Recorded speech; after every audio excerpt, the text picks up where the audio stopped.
נשמת כל חי תברך, תברך את שמך השם. נשמת כל חי תברך, תברך את שמך השם. מי ומי בעדך אין לנו מלך ומלך.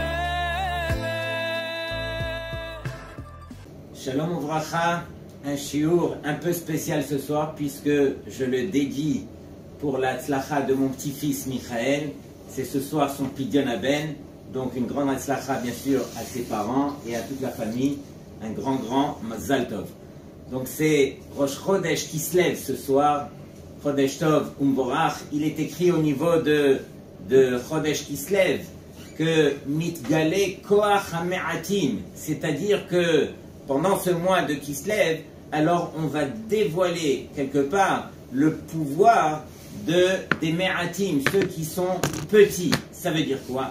On sait que pendant le Chodesh Kislev, alors on a appris que la petite lumière qui est venue bien sûr des fioles d'huile, elle a pu durer justement pendant les 8 jours et elle a pu écarter tout le Chosher, toute l'obscurité. De même, nous aussi, avec un petit Maaseh Katan, une petite action comme il se doit, alors combien est-ce qu'on pourra transformer ce mois? Ça dépend de nous. Si nous on est conscient qu'une petite action sur terre, elle a autant de portée, alors on va essayer de faire l'effort justement, et c'est quelque part cette lumière de qui se lève qu'on demande à Hachem de nous accompagner au travers de tout le mois.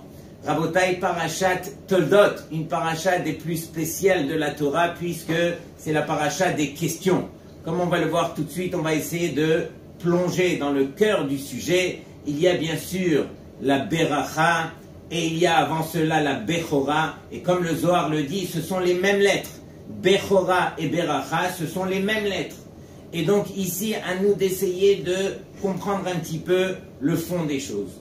On voit d'une part que Yaakov Avinu, qu'on surnomme Ishtam Yoshev Ohalim, ce même Yaakov, alors il attend un jour que son frère revienne des champs.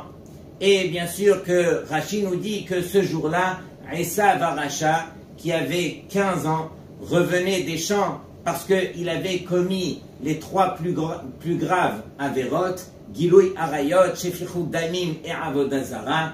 Vehu Ayef, la Torah, elle témoigne qu'il était fatigué. Et à ce moment-là, c'était ce même jour où Avraham Avinu, il était niftar, et Yaakov Avinu avait préparé un plat de lentilles. Et donc, lorsqu'il était arrivé épuisé, Esav demande à Yaakov de lui donner de ce plat. Bien sûr, il ne le dit pas dans ces termes, on va revenir plus tard, mais Yaakov Avinu, qu'est-ce qu'il fait? Il lui dit, regarde, juste signe-moi ce petit papier, le droit d'aînesse, et après je te donne à manger, je vois combien tu as faim. Et donc il lui dit, non mais c'est quoi ce papier que tu me fais signer? Il dit, c'est rien, on va en reparler après. Et donc en fin de compte, c'est là qu'il y a eu le droit d'aînesse qui a été acquis, qui a été acheté justement en bonne et due forme par Yaakov. Mais c'est toi qu'on appelle Ishtam Yoshev Ohalim, c'est-à-dire, est-ce que tu es aussi tam que ça en a l'air, tu es aussi intègre? Arrête, tu as pris le droit d'aînesse pour un plat de lentilles.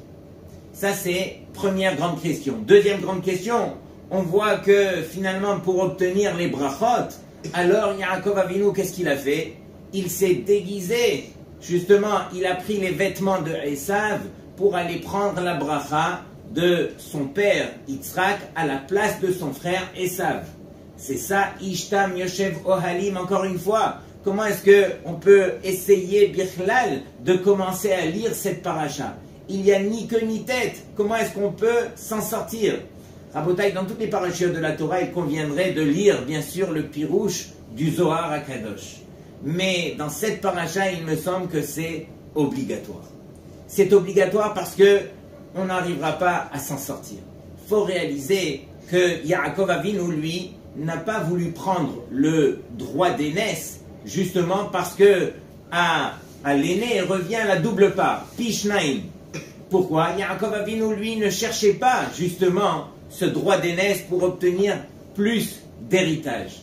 Ça n'avait rien à voir avec cela. Le Zohar HaKadosh nous dévoile que Yaakov Avinu, alors il a reçu dans sa vie 4 brachot. La bracha qu'on voit dans la paracha de cette semaine, celle de Yitzhak Avinu, c'est la plus grande bracha que Yaakov Avinu a reçue. Autre bracha que Yaakov Avinu a reçue, on le verra dans Parashat Vaishlach, lorsque il s'est battu avec l'ange de Esav. Alors l'ange de Esav, il lui a dit, lâche-moi parce que est arrivé le matin.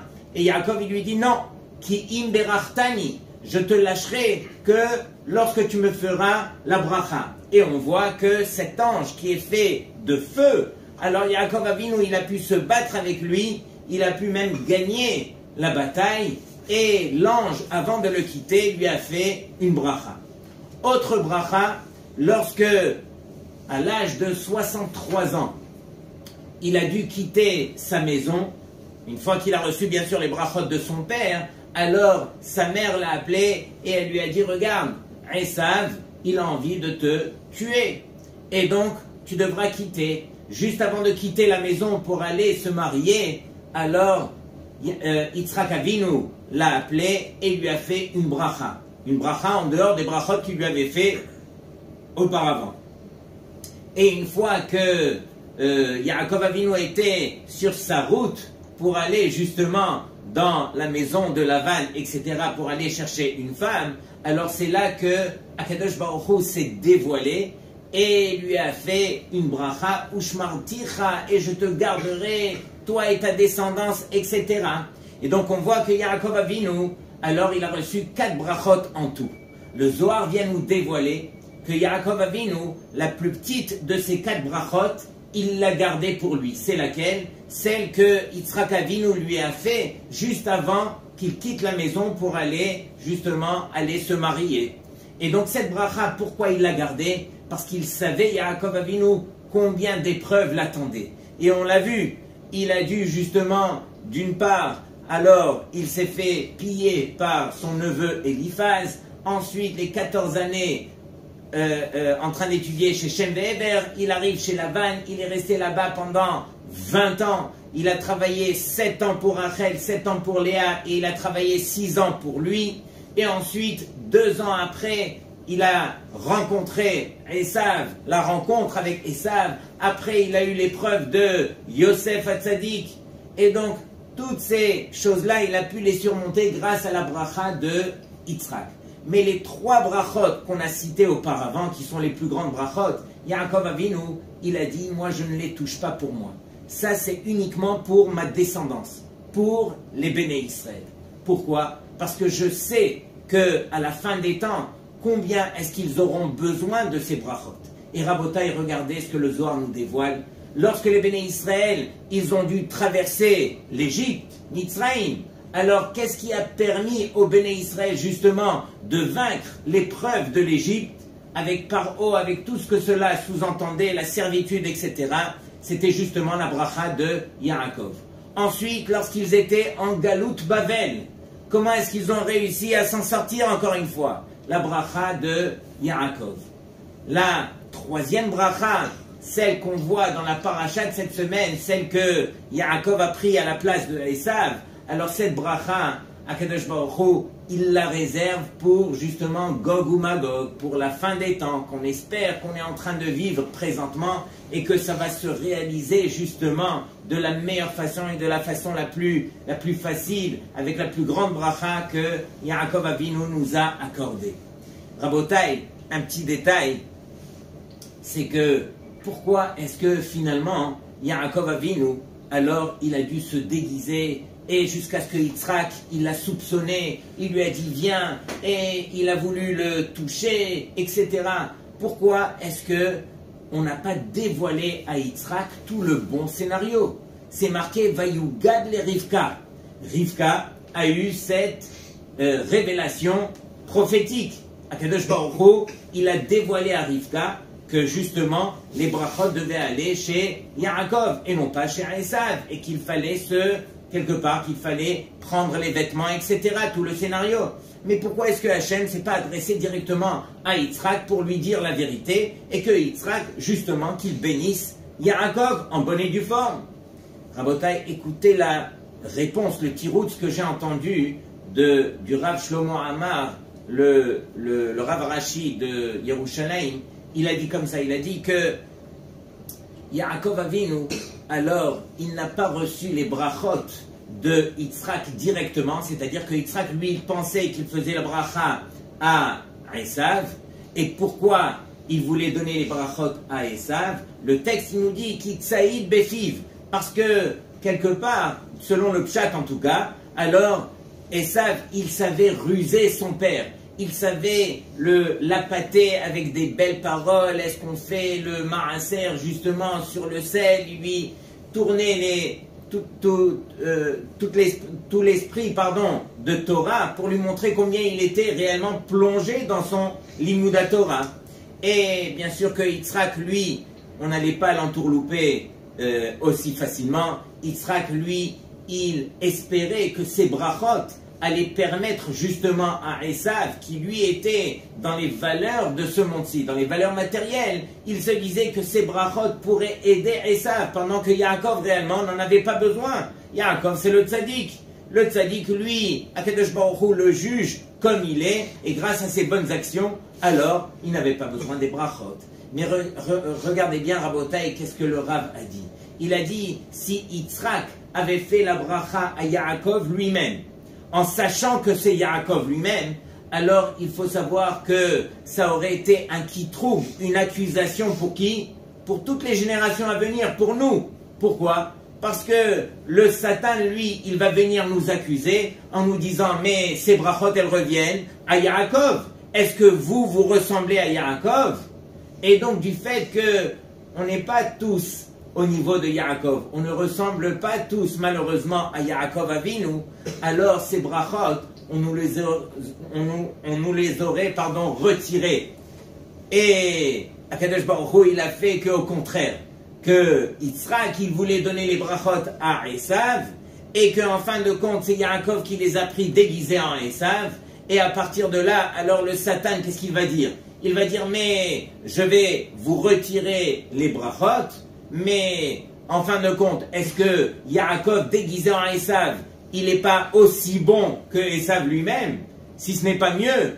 Et donc, il pourrait mériter de la sorte les brachot. Mais quelque part, à Botaï, ce qu'il faut essayer de comprendre aussi, c'est que Yaakov Avinu, lui, bien sûr, il a reçu les brachot. Mais regardez le scénario, comment Akadosh Baruch Hu, il a orchestré. Sous-entendu que à la fin des temps, alors malheureusement, il y aura beaucoup de Béné Israël qui auront plus l'air de Esav que de Yaakov.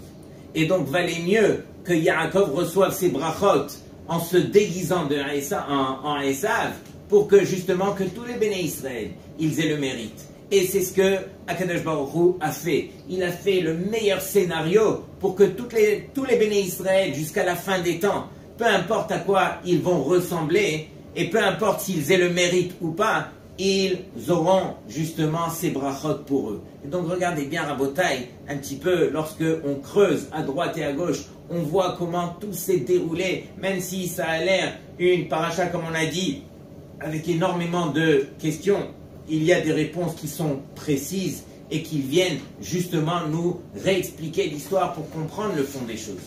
Et donc Rabotai, juste pour terminer, on sait que le Motzai Shabbat, à Melavé Malka, alors il y a deux chansons qu'on a l'habitude de chanter, une sur Yaakov Avinu, Altira Avi Yaakov, et une sur Eliyahu An-Navi.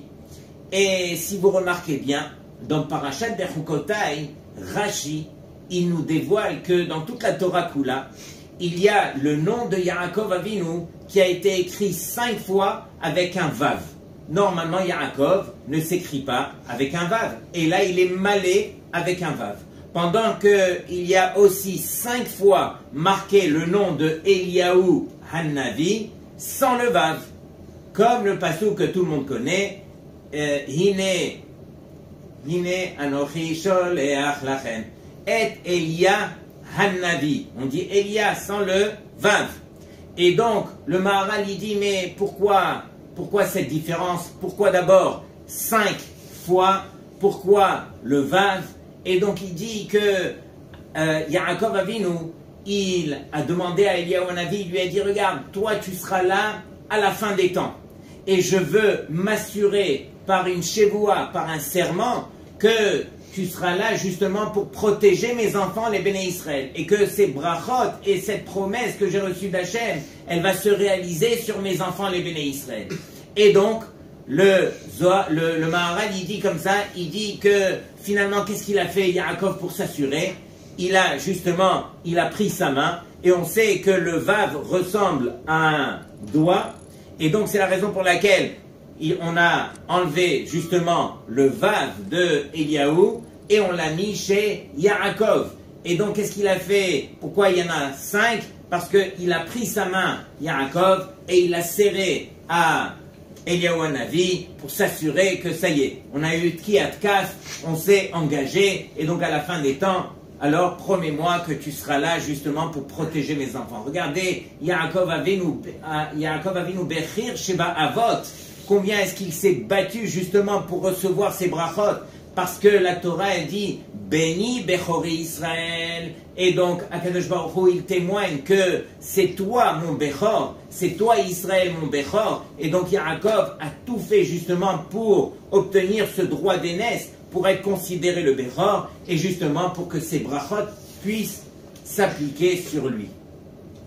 Et donc, Rabotai, combien encore de beaux secrets, de belles choses qu'il y a dans cette belle paracha. On va commencer depuis le départ. Vous savez qu'à la fin de Parashat Chayei Sarah, comme on le sait, Yitzhak Avinu, lorsqu'il s'est retrouvé tout seul, c'est là que la Torah nous dit Vayetze Yitzhak lasuach basadeh lifnot arev.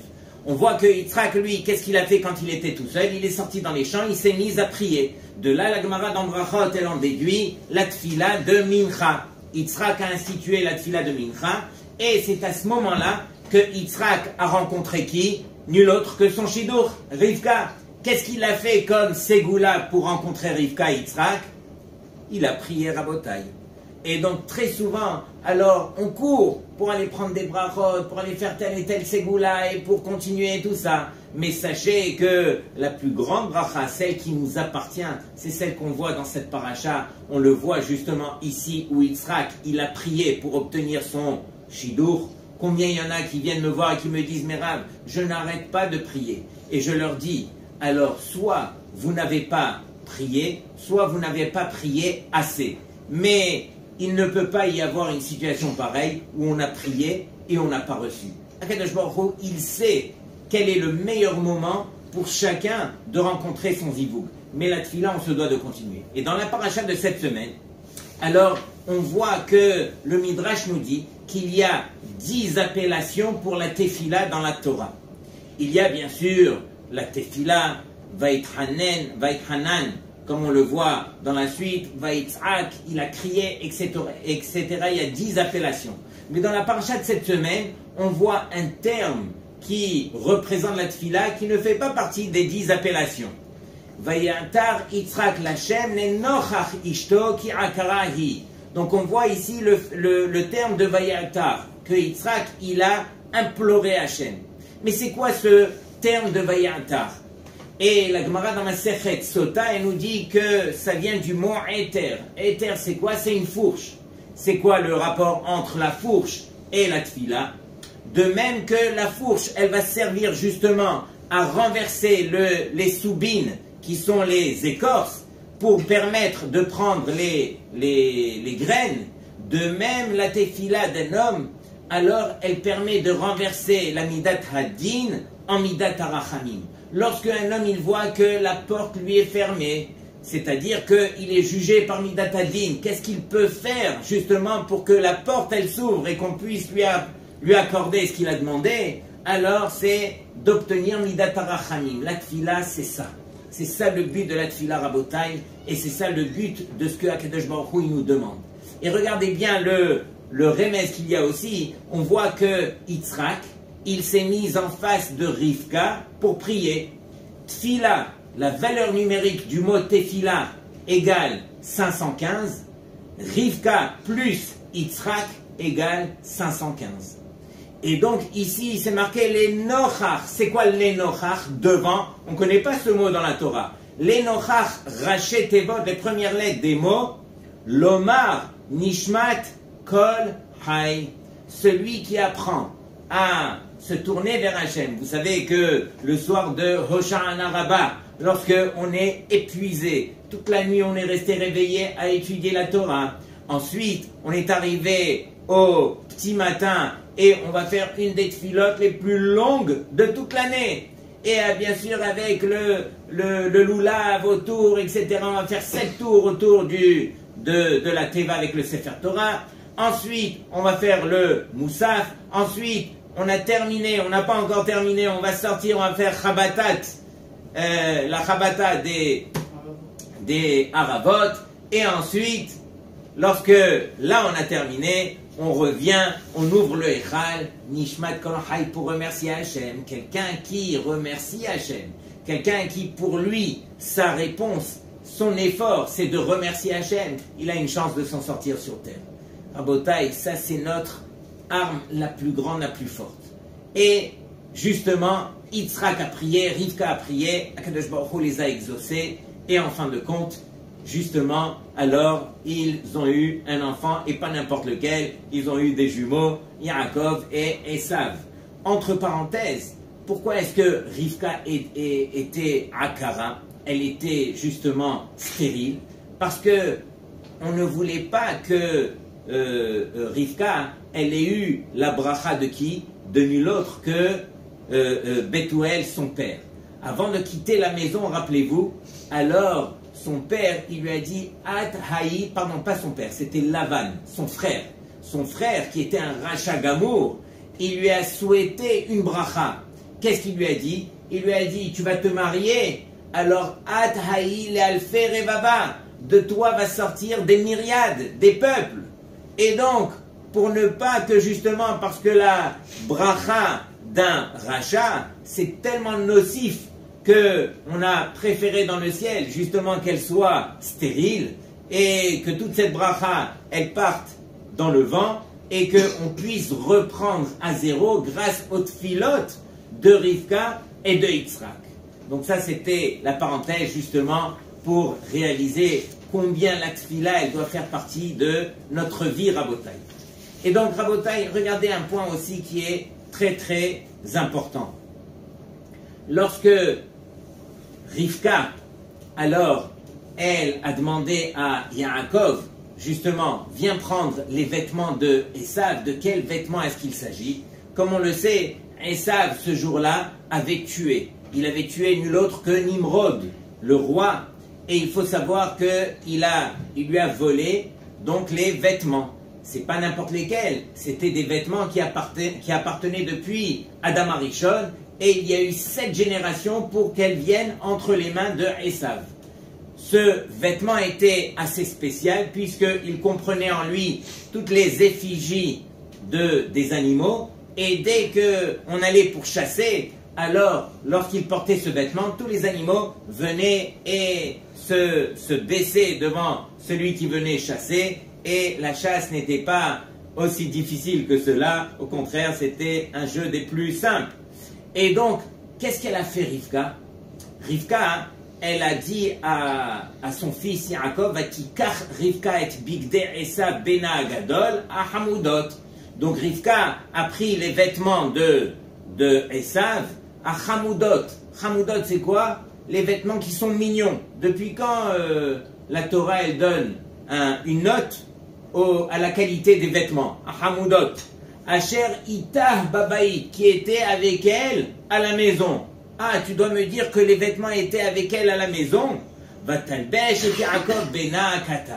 Et donc, elle a justement habillé son fils Yaakov Hakatan, le petit, qui n'avait que 63 ans à ce moment-là. Mais Rabotai, réfléchissez. Qu'est-ce que les vêtements d'abord faisaient là? Et pourquoi on a dit Hamoudot? Hamoudot, alors ici ça vient de Hamoud. L'otahmod, la Torah a dit, ne convoite pas. Et Ici, c'était justement les vêtements que Esav avait convoités de qui? De nul autre que Nimrod. Et donc, ces vêtements, alors, qu'est-ce qu'ils faisaient chez elle, Babaït, comme c'est écrit ici? Normalement, ils auraient dû être chez Esav. Esav, lui, il devait aller, parce que son père l'a envoyé, justement, pour pouvoir recevoir les brachot, son père, il l'a envoyé pour aller chasser le gibier. Et donc, Esav, il aurait dû se vêtir de ce vêtement et aller faire la chasse. Mais on voit ici clairement dans le texte que ce vêtement, il était encore à la maison. Esav a été chassé sans ce vêtement. Et donc, ici, pourquoi est-ce qu'on nous justifie cela? Parce que Esav vient nous enseigner une leçon magnifique, Rabotai. Regardez bien, on ne parle pas ici uniquement de Esav le Racha et Yaakov le Tzadik. Il faut savoir qu'on parle de personnages qui sont venus nous ébranler avec tout ce qu'ils avaient à nous enseigner. Esav le premier, il s'est dit, mais quoi? Je vais pour recevoir les brachot de mon père grâce à ce gibier que je vais lui emmener, alors je n'irai pas justement avec ce vêtement qui me permettrait d'obtenir le gibier aussi facilement. Je vais aller de moi-même grâce à tous mes efforts que je ferai justement pour chasser et emmener cela à mon père, et grâce à la difficulté, alors je mériterai la bracha comme il se doit. Les foum, Sahara Agra. Comme ça, le Pirkei Avot qui nous enseigne que grâce aux efforts, alors on a la récompense. Qui c'est qui enseigne cela, Rabotai, dans le Pirkei Avot? Ben Hehe. Comme ça, il est surnommé dans les Pirkei Avot. C'est quoi ce nom, Ben Hehe? Rabotai, entre parenthèses, Hehe, c'est quoi? C'est justement, lui, c'était un Ben Gerim. C'était un fils de converti. Et comme on le sait, qui c'est qui convertissait les gens? Abraham, il convertissait les hommes, et Sarah convertissait les femmes. Et donc, Abraham, il s'appelait Abraham sans le He, et Sarai, elle s'appelait Sarai sans le He aussi. Et donc, on a pris le He de Sarah, le He de Abraham, et on l'a appelé Ben Hehe. C'était une allusion pour dire que c'était un fils de converti. Et donc, ici, qu'est-ce qui se passe? Et ça vient nous enseigner que, justement, c'est au travers du labeur qu'on va mériter, justement, la récompense. Mais et ça vient nous enseigner encore quelque chose de plus grand. Il vient nous dire que, ici, je suis venu pour faire la mitzvah de Kibud Avaem. En tout cas, Kibud Av. Sur lequel, alors, il est marqué, les Ma'an Yarechun Yamecha. Donc, dans plusieurs mitzvot dans la Torah, on voit qu'il y a la récompense des mitzvot. Mais ça vient nous dire que, détrompe-toi, même dans la mitzvah, comme Kibud Avaem, où il y a la récompense de la mitzvah, il y a aussi dans Shiloh Haken, etc. Mais, même dans ces mitzvot, on ne pourra pas toucher, justement, au mérite des mitzvot. C'est marqué que, Schar mitzvah behai alma leka.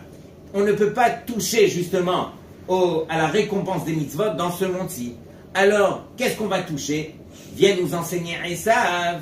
On ne va pas toucher la mitzvah elle-même. On ne pourra jamais toucher la mitzvah. Par contre, ce qu'on a le droit de toucher dans ce monde-ci, c'est tous les mahamatzim, tous les efforts qu'on va faire dans ce monde-ci. Lorsqu'on se prend la tête pour faire une mitzvah, lorsqu'on fournit les efforts, alors, tous ces efforts qu'on a fait, Akadosh Baruch Hu nous paye la récompense dans ce monde-ci. Mais qu'est-ce qu'on va avoir dans le monde futur? C'est la récompense de la mitzvah elle-même. Ça, on ne pourra pas y toucher dans ce monde-ci. Ce monde-ci est tellement matériel. Comment veux-tu qu'on puisse te rembourser avec une valeur spirituelle éternelle dans ce monde-ci qui est tellement limité? Et donc, c'est ce que Issa vient nous enseigner. Je n'ai pas pris les vêtements, justement, parce que je voulais la récompense en fonction, justement, de l'effort. Et c'est ce que le Rambam nous enseigne aussi, que, justement, c'est au travers des efforts qu'on va réussir. Rabotai, je me rappelle d'une histoire maintenant que je vous parle, je me rappelle d'une histoire qui s'est passée il y a environ 4 ans. C'était à l'époque du Covid, où l'eau allait, nous. Alors, on se rappelle, il fallait qu'on se sépare, il fallait mettre les masques, on n'avait plus le droit d'être un à côté de l'autre. Et on raconte qu'en Eretz Israël, alors il y a eu un mariage qui a été fait en petit comité, mais quand même c'était à l'époque où c'était, même ça en petit comité, c'était interdit, et donc les gens sont venus, et bien sûr pour honorer le Khatan et la Kala, ils avaient tous les masques, mais il y avait quand même un peu de monde qui se sont mélangés. Et voici qu'au milieu du mariage est arrivée la police, ils ont cherché le Khatan et la Kala, ils les ont pris, ils les ont menottés, ils les ont emmenés au poste de police et ils les ont gardés jusqu'à 3h30 du matin. Imaginez Rabotai, un Khatan et une Kala le soir de leur mariage, ils l'ont passé au poste de police, tous les invités qui sont restés en train de les attendre, le mariage était un fiasco total, tout ce qui avait été dépensé, le traiteur, la musique, le photographe, etc. Bekitour, un vrai cauchemar de mariage. Et imaginez combien la Kala, elle a pleuré et elle a continué à pleurer après cela. Et donc, ils sont revenus à 3h30 du matin, il restait encore un petit peu d'invités, ils ont fait ce qu'ils ont pu, mais le mariage, ça y est, c'était déjà terminé. Quelque temps après, alors on se rapproche de Rosh Chodesh Elul, un moment de tchouva, et voici que le père du Khatan, il reçoit un coup de fil. C'est qui? C'était un garçon qui s'est présenté au téléphone et il lui a dit, écoutez, je dois absolument m'excuser pour ce qui s'est passé. Il lui dit, mais qu'est-ce qui s'est passé? Raconte-moi. Il lui dit, mais écoutez, c'est à cause de moi que la police est arrivée ce soir du mariage et tout ce qui s'est passé. Il lui dit, quoi? C'est à cause de toi? Qu'est-ce que tu as fait?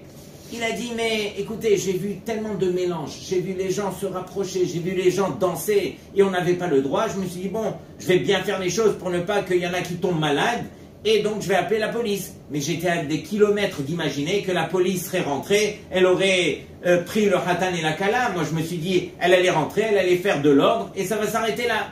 Mais malheureusement, alors l'histoire, on la connaît. Et tout ça, c'est de ma faute. Et il s'est mis à pleurer, tout ça. Le père, il lui dit, je ne te pardonne pas, ni Barolamazé, ni Barolamaba. Il lui dit, quoi? Mais moi, ça fait des mois que je cherche à me marier et je n'ai plus aucun chidour. Tout ce que je vous ai fait, c'est retourner contre moi. Pardonnez-moi. Je veux rien savoir. Et donc, il lui raccroche le nez. Le lendemain soir, alors le Bachour le rappelle. C'était un Bachour qui était tenace. Et donc il lui dit, écoutez, pardonnez-moi, il se met encore une fois à pleurer, tout ça. Le père, lui, qui avait passé la nuit, il lui dit, regarde, tu sais quoi, de toute façon, le mariage, tout a foiré. Et donc, la vérité, moi, je te pardonne, mais c'est pas à moi qu'il faut demander pardon, c'est au Khatan et à la Kala.